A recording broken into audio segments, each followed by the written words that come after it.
ওই আজকে একটা প্রোগ্রাম আছে, প্রোগ্রামে যাচ্ছে। কিছু প্রোগ্রাম আছে, হাতে লাঠি কে? ওই আজকে মারামারি হওয়ার সম্ভাবনা আছে, তাই আগের থেকে প্রস্তুতি হয়ে যাচ্ছে।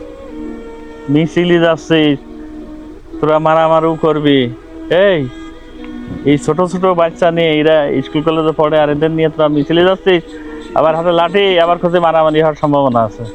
মারামারি হওয়ার সম্ভাবনাও আছে, তুই জানছিস। তারপরে ছেলেপেলে নিয়ে সাথে নিয়ে তোরা মিছিলে যাচ্ছিস, কারণটা কি? এই মারতে হয় কোন জায়গায় জানিস তোরা? এদের মাথায় যদি একটা বাড়ি লাগে বা এদের হাত পা যদি ভাঙে, এদের ভবিষ্যৎ কি হবে? এর মার জবাব দিবি কি, এর বাপের কি জবাব দিবি?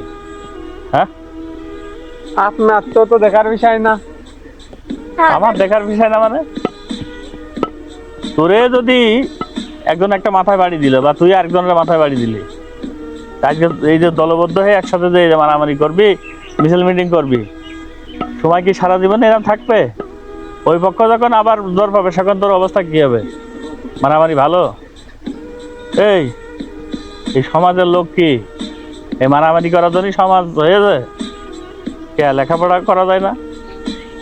তোদের এই বয়সে থাকার দরকার কলম, আর কলম বাদ দিতে তোরা লাঠি ঠেঙ্গা নিয়ে মিছিল মিটিং এ যাচ্ছিস।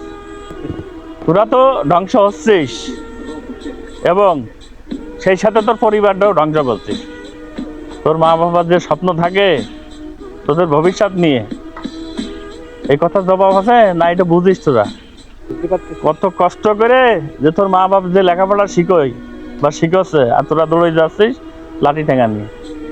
বেশি জ্ঞান ঠেকান না, মাথা গরম আছে। মাথা গরম আছে তাই না?